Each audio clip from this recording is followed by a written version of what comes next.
Hello दोस्तों, जागरण जोश के daily current affairs Q&A session में आप सबका स्वागत है। मैं हूं शारदानंद। हम लोग इस वीडियो में देखते हैं कि आज के करंट अफेयर्स से क्या कुछ इंपॉर्टेंट क्वेश्चंस बन सकते हैं, साथ ही उनके जवाब और उनसे रिलेटेड फैक्ट्स को भी देखेंगे। तो दोस्तों, आज का पहला सवाल है, हाल ही में गोवा के किस नदी पर अटल सेतु का उद्घाटन किया गया? ऑप्शन है बैरन नदी, झेलम नदी, मांडवी नदी, रीवा नदी। दोस्तों, इसका सही जवाब है ऑप्शन सी, मांडवी नदी। इसे किसी किसी जगह पर महादाई या महादेई करके भी इस नाम से ये नदी जानी जाती है। कहीं कहीं पे तो इसे लोग गोमती नाम से भी जानते हैं। बात करेंगे पहले अटल सेतु की। देखिए, अटल सेतु जो लंबाई है पुल की वो 5.1 किलोमीटर है और केबल पुल है ये, यानी स्ट्रिंग से अटैच ये पुल है। अटल सेतु नाम एक बार और आपने कहीं सुना होगा, और वो है कि यही नाम से एक जम्मू में भी 2015-16 में एक पुल का निर्माण हुआ था। लेकिन अभी हम फिलहाल बात करेंगे गोवा में, और गोवा में अटल सेतु बना है मांडवी नदी के ऊपर। मांडवी नदी की बात करें तो ये कर्नाटक से निकलती है, गोवा से होकर बहती है और फिर ये जाके समुद्र में मिलती है। अगर इसका उद्गम स्थान को जाने तो ये कर्नाटक के बेलागवी जिले के खानपुर तालुक से निकलती है, जो कि भीमगढ़ वन्य जीव अभयारण्य से पश्चिमी घाट तक में ये मिलती है। ये जो पुल है जो यहाँ पे बनाया गया अटल सेतु, ये राज्य की राजधानी जो पणजी गोवा की राजधानी है, उसको उत्तरी गोवा से कनेक्ट करता है। अगर हम मैप की बात करें तो आप ये देखेंगे ये नॉर्थ गोवा है, जिसे हम उत्तरी गोवा कहते हैं, और इसको कहाँ से कनेक्ट करेगा? ये पंजिम से, यानी इस नदी पे। और ये है आपका महादेई नदी जो कर्नाटक से, यहाँ आप देखे होंगे कि यहीं पे वो भीमगढ़ वन्य जीव अभयारण्य है जहाँ से ये निकलती है, और ये यहाँ नॉर्थ गोवा होते हुए बहती है और समुद्र में मिलेगी, और इसी नदी के ऊपर यहाँ पे ये पुल बनाया गया है। थोड़ी और बात करेंगे महादेई रिवर की, तो इसके बारे में मैं आपको बता दूं कि इसी नदी को लेके, मांडवी या महादेई नदी को लेके, गोवा और कर्नाटक में काफी दिनों से यहाँ संघर्ष चलते आ रहा है। और ये जो विवाद है ये 1980 से एक्चुअली स्टार्ट हुई थी। क्यों हुई थी?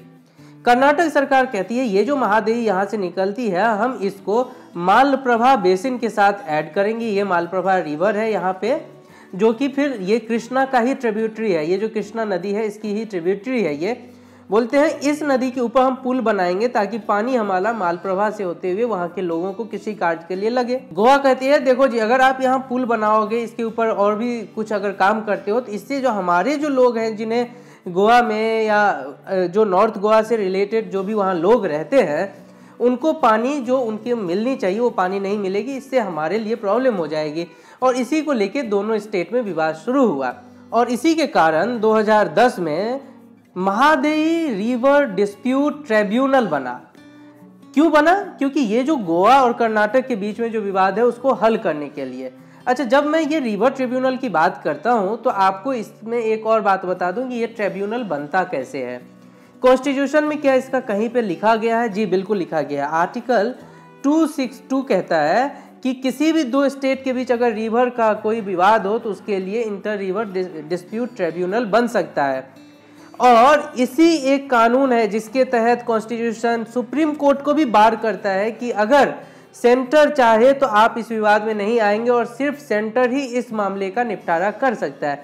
तो इस आर्टिकल के बारे में हम फिर कभी डिटेल में बात करेंगे। तो इस आर्टिकल के कारण ही ये MRT बना है, जो रिवर डिस्प्यूट ट्रिब्यूनल बना है महादेई या मांडवी नदी को लेके।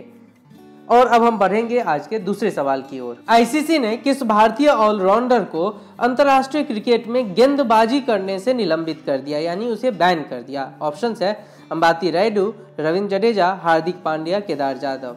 दोस्तों, इसका सही जवाब है ऑप्शन ए, अंबाती रायडू। अंबाती रायडू के बारे में आप सब जानते होंगे, ये बहुत अच्छे बैट्समैन हैं और साथ में ही ये पार्ट टाइम बॉलर भी है।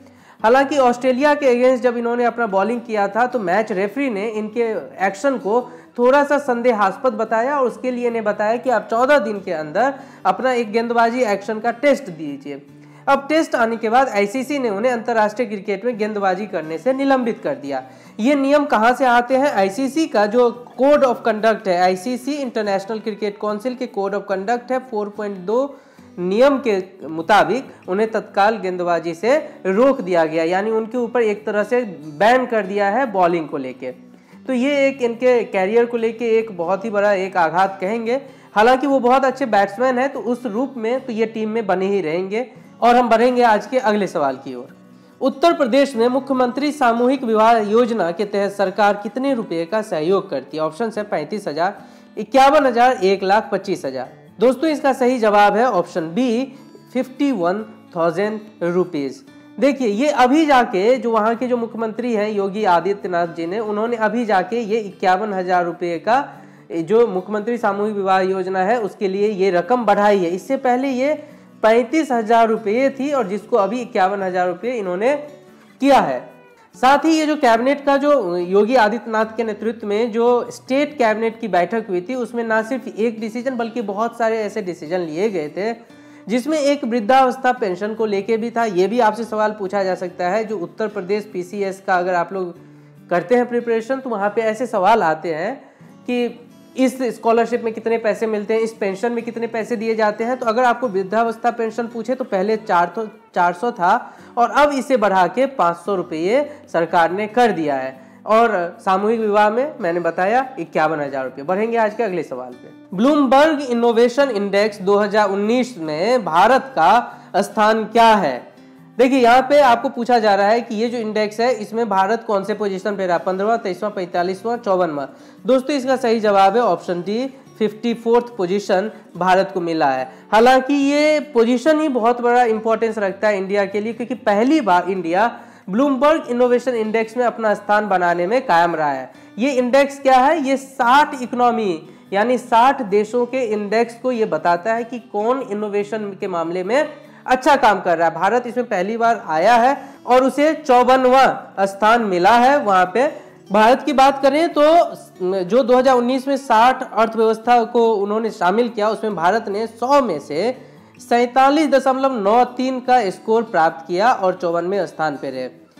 इस पे अगर टॉप की बात करें तो दक्षिण कोरिया लगातार 6ठी बार टॉप पोजीशन पे कितने अंक के साथ? 87.38 के साथ। और उसके बाद शीर्ष 10 में Germany, Finland, Switzerland, Israel, Singapore, Sweden, US, Japan और फ्रांस।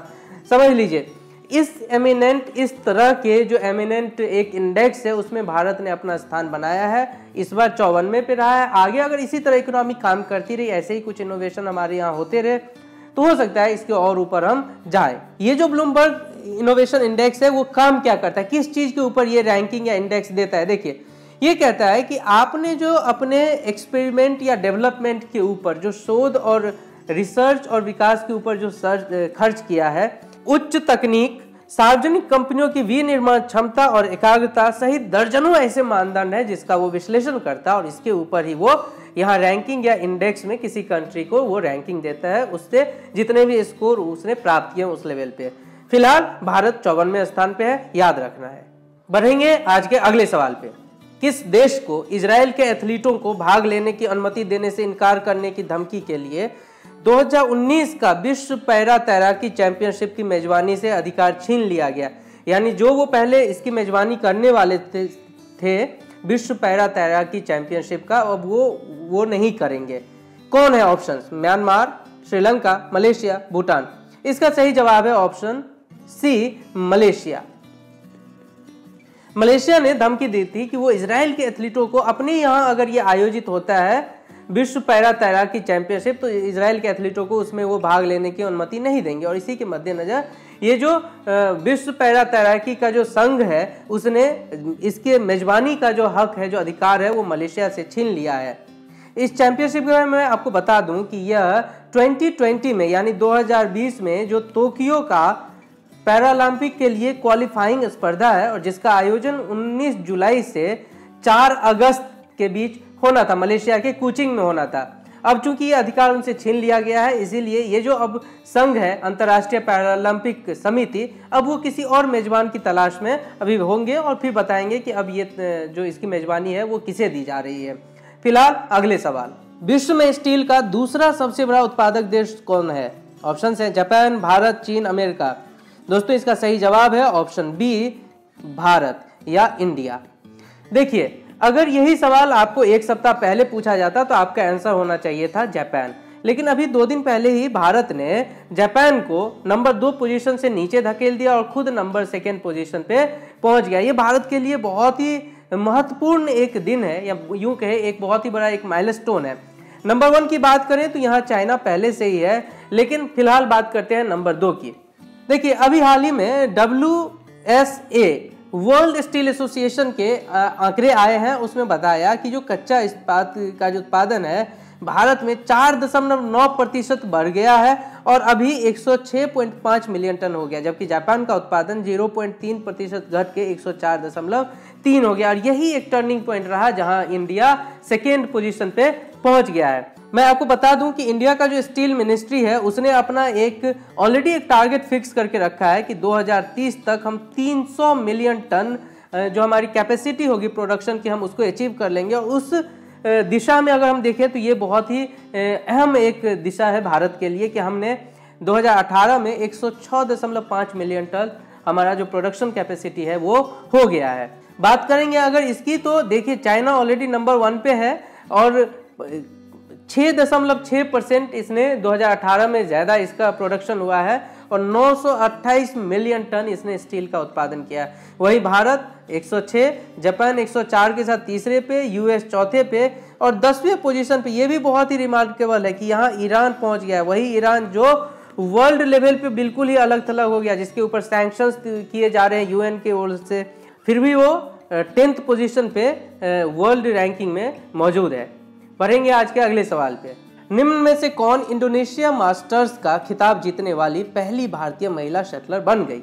ऑप्शंस हैं साइना नेहवाल, ज्वाला गुट्टा, सुनीला आप्टे, ऋतुपर्णा दास। दोस्तों सही जवाब है साइना नेहवाल। साइना नेहवाल ने अभी हाल ही में, या यूं कहे इन्होंने परसों ही इंडोनेशिया मास्टर्स जो टाइटल था उसने जीत लिया। और इसमें एक जीतना यूं खेल के हम जीतना इसे नहीं कहेंगे, क्योंकि इनकी जो अपोनेंट थी उन्हें पहले सेट के बाद ही उनके घुटने में चोट लग गई और जिसके कारण वो खेल से बाहर हो गए और उसके बाद इन्हें वॉक ओवर मिल गया और इन्हें चैंपियन दे दिया गया। एनीवे साइना नेहवाल चैंपियन रही और ये पहली भारतीय महिला शटलर है जिसने ये खिताब जीता है। साइना नेहवाल ने ये 2 वर्षों में ये इनका पहला BWF ये खिताब है। कोई BWF हो गया बैडमिंटन वर्ल्ड फेडरेशन, और इन्होंने 2016 में जो ऑस्ट्रेलिया ओपन जीता था उसके बाद ये कोई पहला एक मेजर टाइटल है जो इन्होंने जीता है। 2016 ये वही टाइम था जब साइना नेहवाल बिल्कुल ही अपने जो इनका जो परफॉर्मेंस था उसके एकदम ऊपर थी और 2015 में ऐसे ही परफॉर्मेंस को लेके ये नंबर 1 भी बनी थी कुछ दिनों के लिए बैडमिंटन में पूरे वर्ल्ड में। फिलहाल जो इनकी रैंकिंग है वो टॉप 10 से वो अभी फिलहाल बाहर है, क्योंकि बीच में इन्हें चोट लग गई थी और जिनके कारण ये काफ़ी दिनों तक बैडमिंटन खेल नहीं पाई थी। और हम बढ़ेंगे आज के अगले सवाल की ओर। हाल ही में किस पूर्व रक्षा मंत्री का निधन हो गया? ऑप्शन हैं शरद पवार, मुलायम सिंह यादव, जॉर्ज फर्नांडिस, जया जेटली। दोस्तों इसका सही जवाब है ऑप्शन सी, जॉर्ज फर्नांडिस। जॉर्ज फर्नांडिस आपको पता है अटल बिहारी वाजपेयी की जब एनडीए गवर्नमेंट थी उस समय ये डिफेंस मिनिस्टर थे। इन्हीं के डिफेंस मिनिस्टर टाइम में भारत ने कारगिल में विजय पाई थी। इन्हीं के डिफेंस मिनिस्टर के टाइम में ही आपको याद होगा पोखरण का जो परमाणु परीक्षण हुआ था वो भी इन्हीं के रक्षा मंत्री के रहते हुआ था। 18 वर्ष के थे, काफ़ी दिनों से ये बीमार थे, हॉस्पिटल में ही थे और अब जाके इनका 29 तारीख को इनका निधन हो गया। अंतिम बार वे 2009 से 10 के बीच राज्यसभा के सांसद रहे थे। किस पार्टी से थे ये? समता पार्टी थी, बाद में ये जदयू हो गई थी, जिसके लीडर अभी फिलहाल नीतीश कुमार हैं, बिहार के मुख्यमंत्री है। इन्होंने भारत सरकार में रक्षा मंत्रालय, उद्योग मंत्रालय जैसे कई अहम विभाग संभाले थे। 14th लोकसभा में ये मुजफ्फरपुर से एमपी बने थे। इनके बारे में बहुत ही इंटरेस्टिंग बात है, हालांकि ये बिलोंग करते हैं मैंगलोर से, ये कैथोलिक चर्च संप्रदाय से हैं कि ये क्रिश्चियन है, फिर भी इनमें ये एक करिश्मा था कि वहाँ से होते हुए बिहार के बिल्कुल ही रूरल मुजफ्फरपुर एरिया से लाखों वोट से जीतते हैं, केंद्र सरकार में मंत्री बनते हैं। ये कोई छोटी बात नहीं है दोस्तों कि आप किसी साउथ के किसी एक रीजन से नॉर्थ के किसी एक छोटे से जगह पे आके और वहाँ से आप अपना जो पार्लियामेंट की जो सिस्टम है, जो पार्लियामेंट्री सिस्टम है, उसमें आके अपना जीत को सुनिश्चित करें और पार्लियामेंट तक पहुँचे और फिर मंत्री भी बने।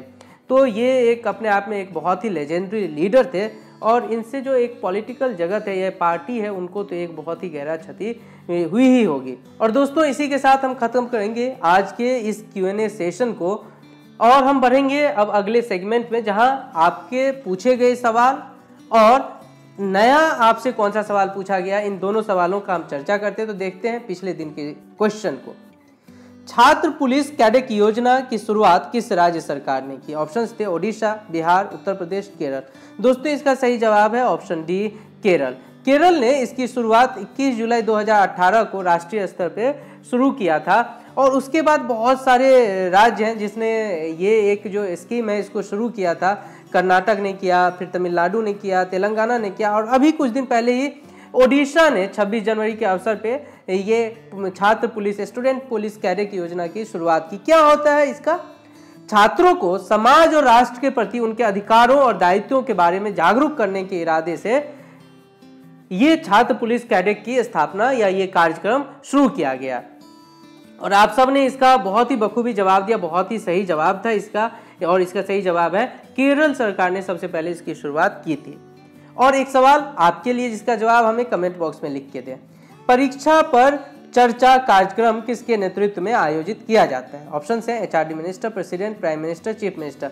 दोस्तों इसका सही जवाब आप हमें कमेंट बॉक्स में लिख के दें, साथ ही अपने फीडबैक शेयर करें। वीडियो अच्छा लगा तो इसे लाइक करें, शेयर करें, अपने दोस्तों में भी इसे शेयर करें, उन्हें बताएं इस वीडियो के बारे में और देखते रहें जागरणजोश.com को।